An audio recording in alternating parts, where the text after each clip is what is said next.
नमस्ते नमस्कार, मैं हूं संदीप कुमार शुक्ला। स्वागत करता हूं आपका स्टडी IQ के ऑफिशियल यूट्यूब चैनल पर। वादे के मुताबिक मैं आपके सामने हाजिर हूं। वादा हमारा है शाम को 4 बजे मिलेंगे, मंडे टू सैटरडे। क्या करते हैं हम? लक्ष्य ऐसा कि भेदा जाए। लक्ष्य सीरीज है आपके लिए। MPPSC प्रीलिम्स 2021 का जो प्री 19 जून को निर्धारित किया गया है, उसके लिए हमने एक सीरीज शुरू की है जिसमें हम प्रीलिम्स के सबसे पहले यूनिट नंबर 10 को कंप्लीट करेंगे, जहां पर हम सारे आयोग कर रहे हैं।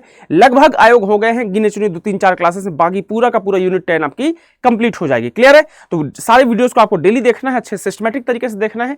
और फिर से बोलता हूं कि जो अनुशासन है वही सफलता की कुंजी है।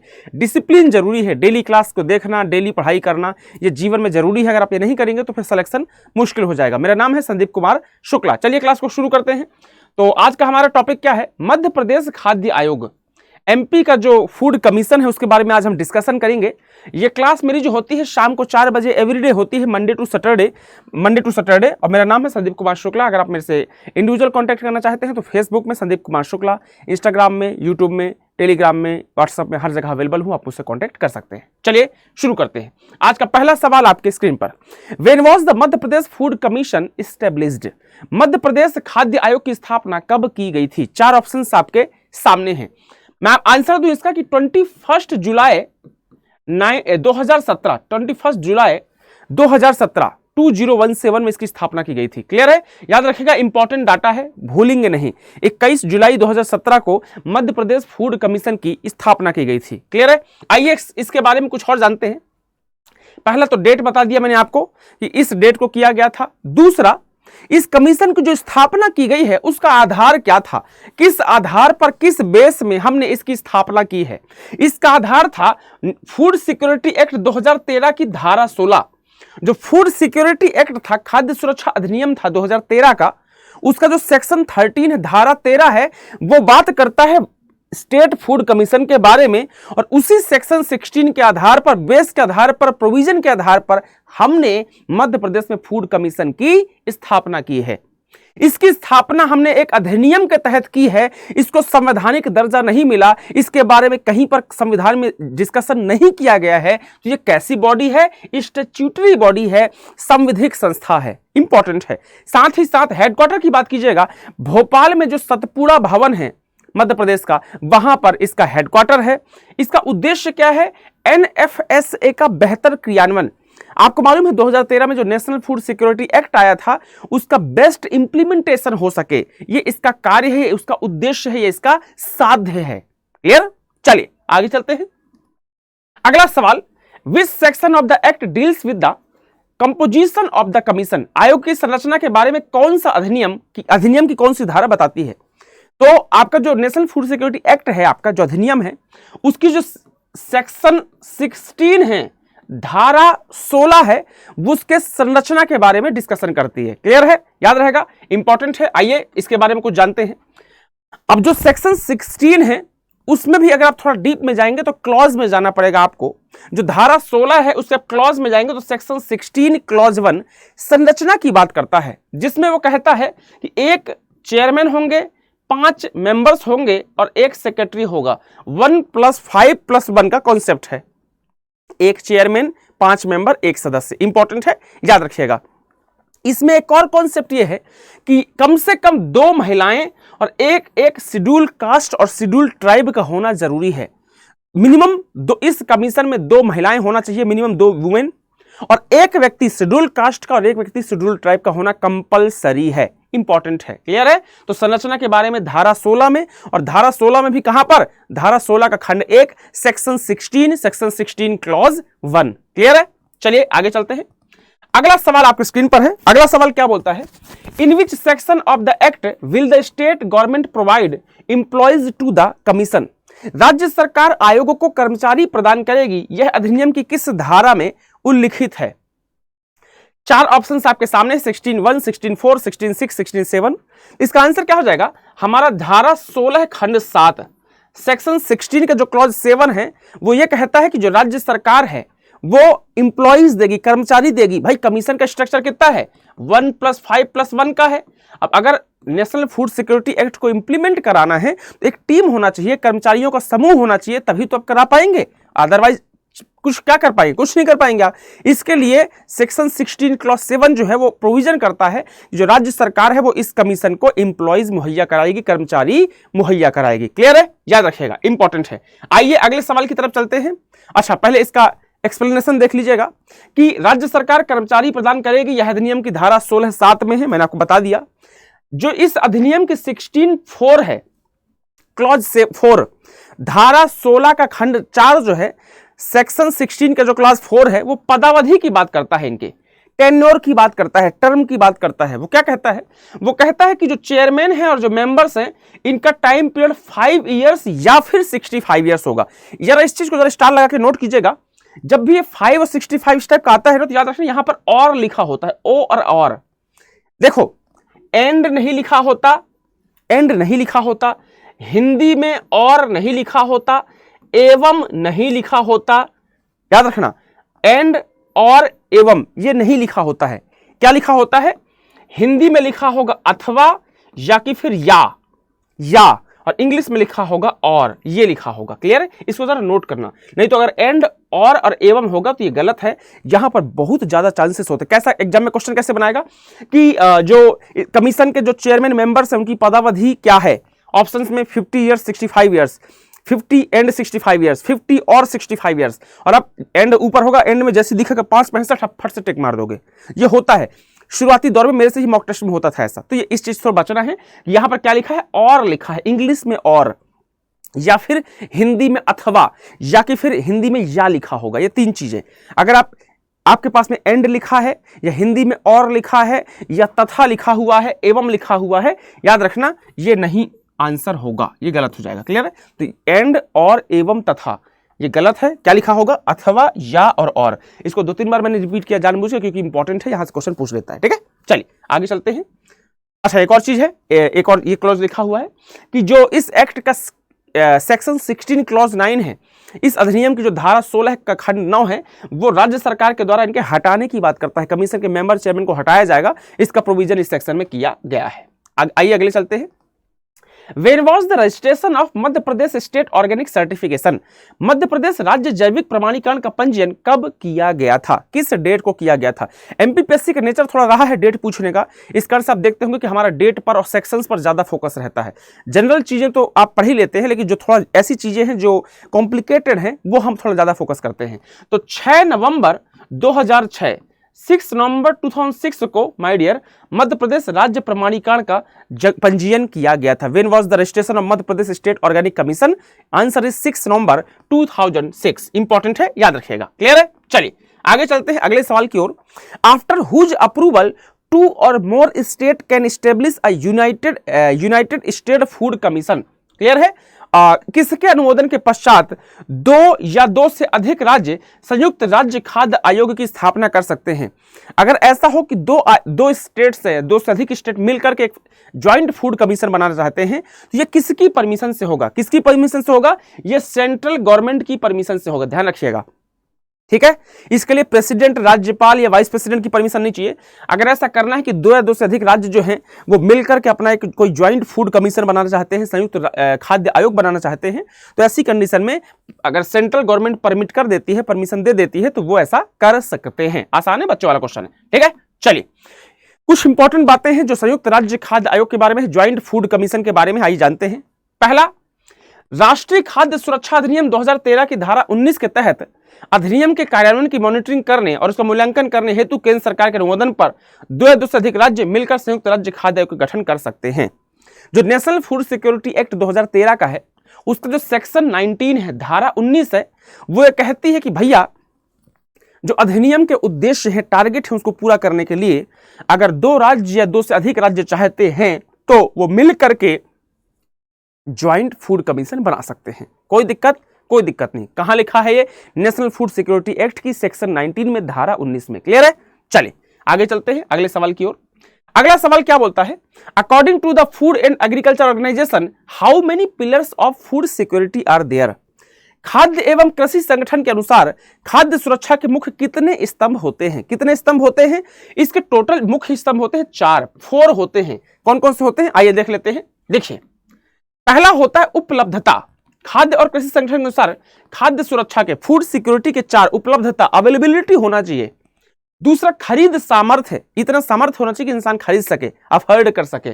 तीसरा अवशोषण, अवशोषण का मतलब यहां पर है कि अगर कहीं से किसी स्टेट के कैपिटल में अगर प्रोडक्शन हुआ है तो वो हर जगह तक जाए, गांव गांव तक जाए।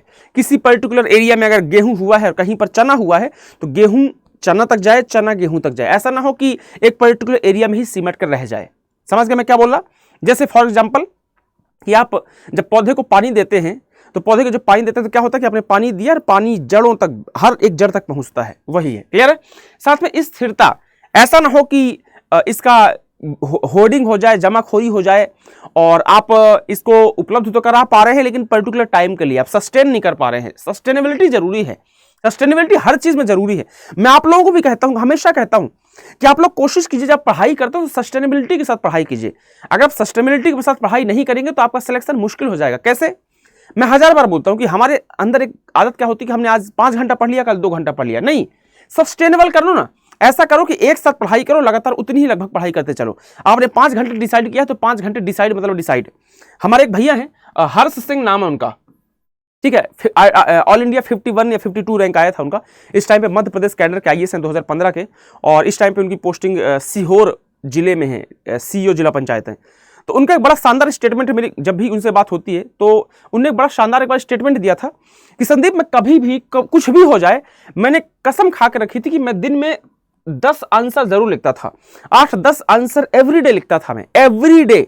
इवन यहां मेरे को घूमने जाना पड़े, मंदिर जाऊं, कहीं जाऊं, फंक्शन में जाऊं, बिना 10 आंसर लिखे मैं सोता नहीं था कभी भी, जब तक मैंने तैयारी की है। उन्हें अच्छी खासी तैयारी की है, 4-5-6 साल की तैयारी थी उनकी। उसमें उनका आईएएस हुआ था, पहले आईआरएस हुआ था, फिर आईएएस हुआ था।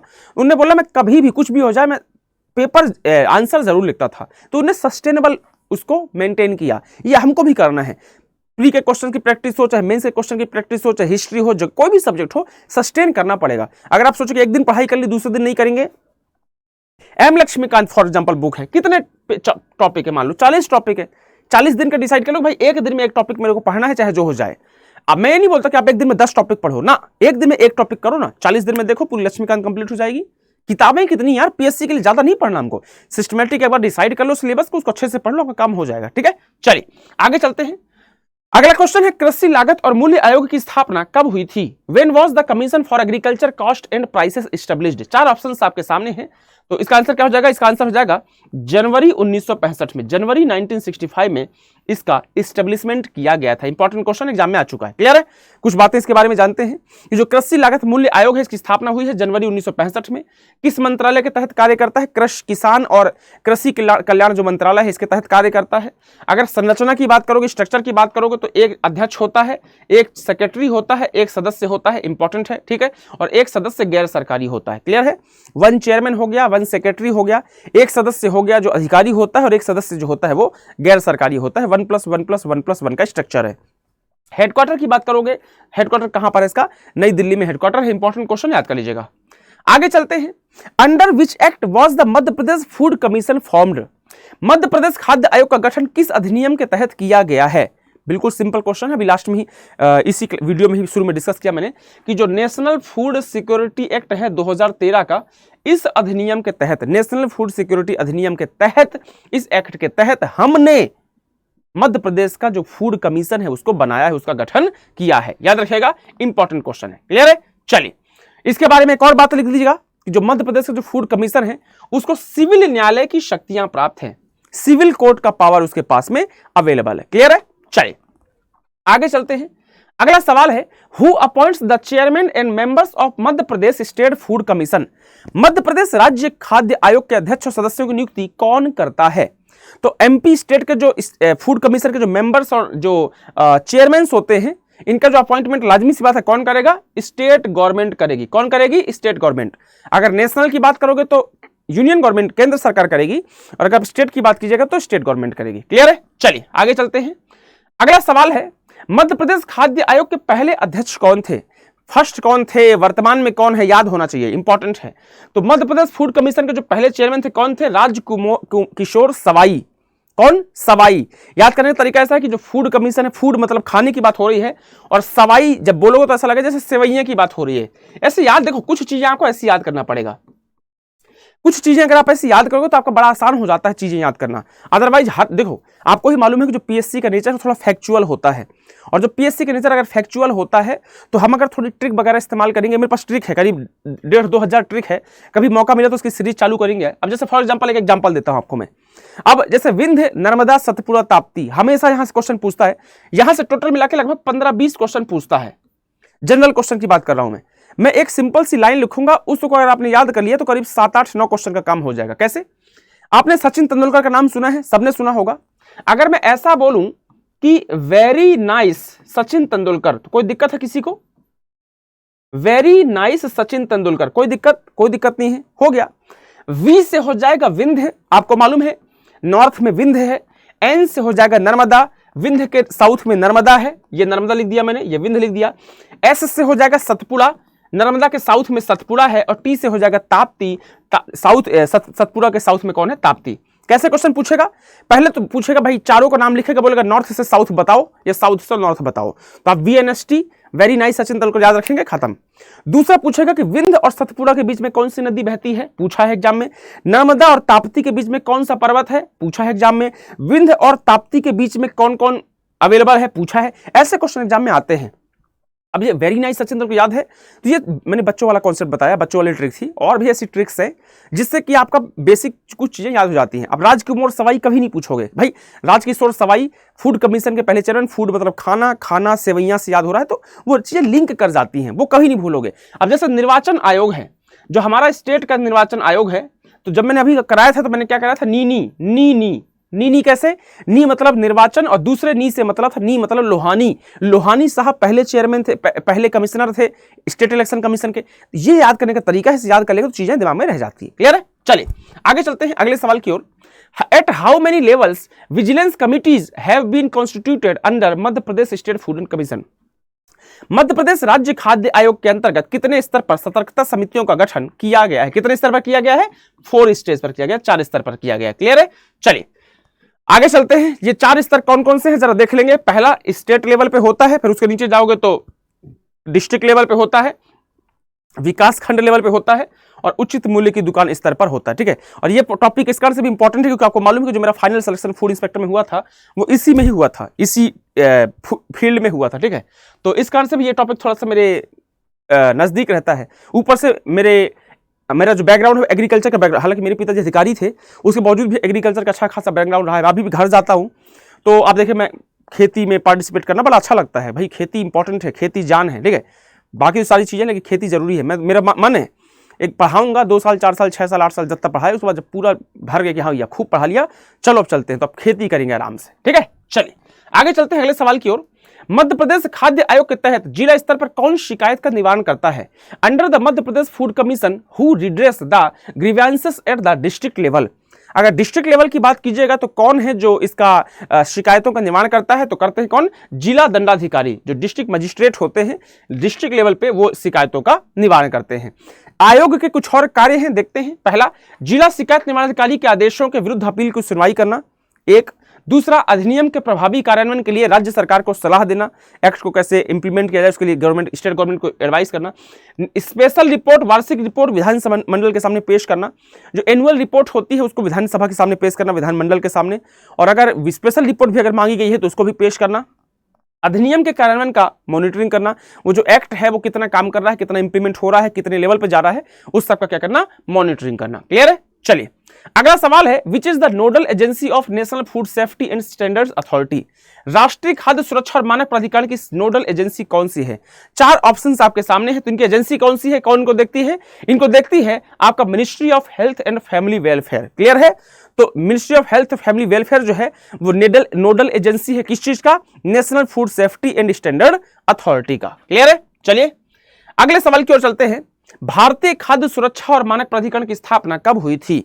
When was the food safety and standard authority of India established? Food safety and standard authority of India जो है उसका एस्टेब्लिशमेंट कब हुआ था?